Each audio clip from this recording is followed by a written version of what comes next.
चंद्रयान-3 की सफलतापूर्वक चांद की सतह पर लैंडिंग के बाद अब रोवर प्रज्ञान पर दुनिया की निगाहें टिकी हैं, क्योंकि अब रोवर प्रज्ञान ही चांद की रहस्यमय दुनिया से पर्दा उठाने वाला है। तो रोवर का क्या काम रहने वाला है, ये हम आपको एक एक करके ग्राफिक्स के जरिए बताने की कोशिश करते हैं। देखिए, रोवर जो कि अब लैंडर से तो निकल चुका है, लेकिन रोवर का काम है चांद की सतह पर उतरने के बाद रोवर प्रज्ञान जो अपना काम है शुरू कर चुका है, जानकारियां ये जुटाएगा।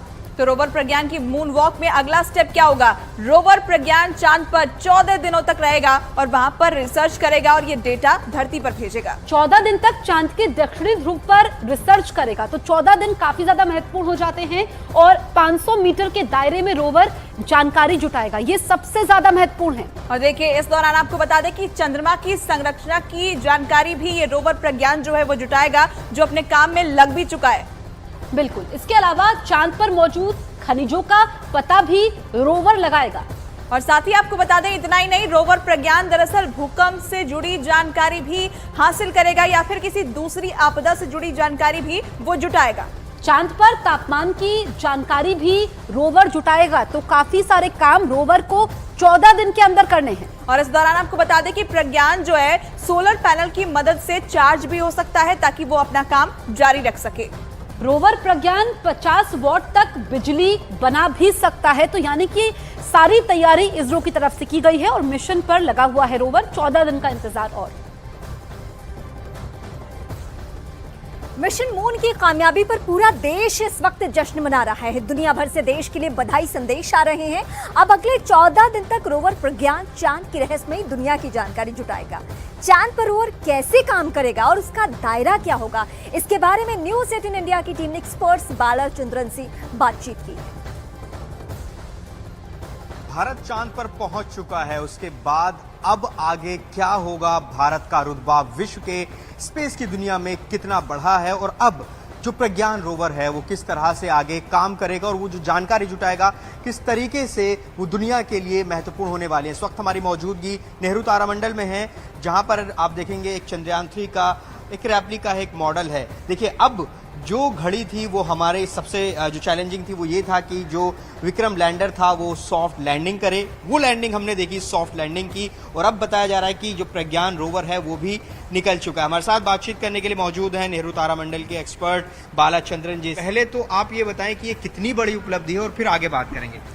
देखो, दुनिया का सबसे पहला देश हम बन चुका है, इसमें कोई शक नहीं है।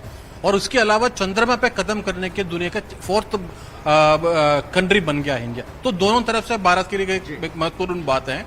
और उसके अलावा जैसे आपने सबने सुना है, देखा है, पूरा प्राउड से मैं कह सकता हूँ हम चांद पे पहुंच चुका है, हमारा निशान वहां पर आ चुका है। और हमारा विक्रम से कल रात 1 बजे के आसपास जो है प्रज्ञान रोवर नीचे धीरे धीरे आ गया है।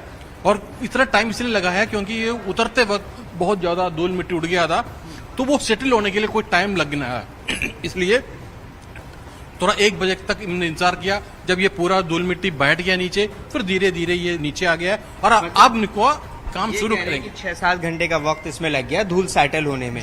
अभी स्टेटस ये है कि जो प्रज्ञान रोवर है वो चांद की सतह पर है। बिल्कुल चांद की सतह के ऊपर है। अब उनके धीरे धीरे हमने काम शुरू करेंगे।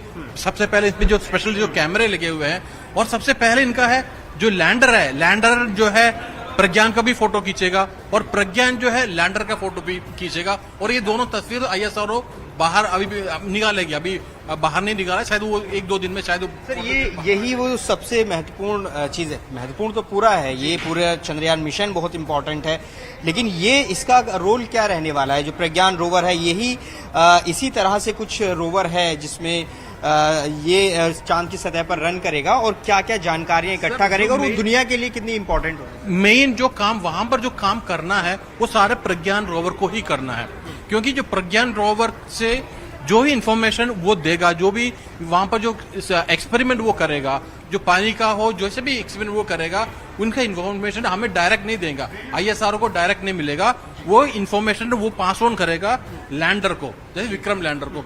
विक्रम लैंडर से ये पास ऑन करेगा ऑर्बिटर को, ऑर्बिटर से हमारा यहाँ पर पृथ्वी तक पहुंचेगा। तो 3 जगह से, क्योंकि इससे डायरेक्ट हमारा कम्युनिकेशन नहीं है। प्रज्ञान रोवर से कोई हमारा कम्युनिकेशन नहीं है, वो कम्युनिकेशन है विक्रम लैंडर के साथ।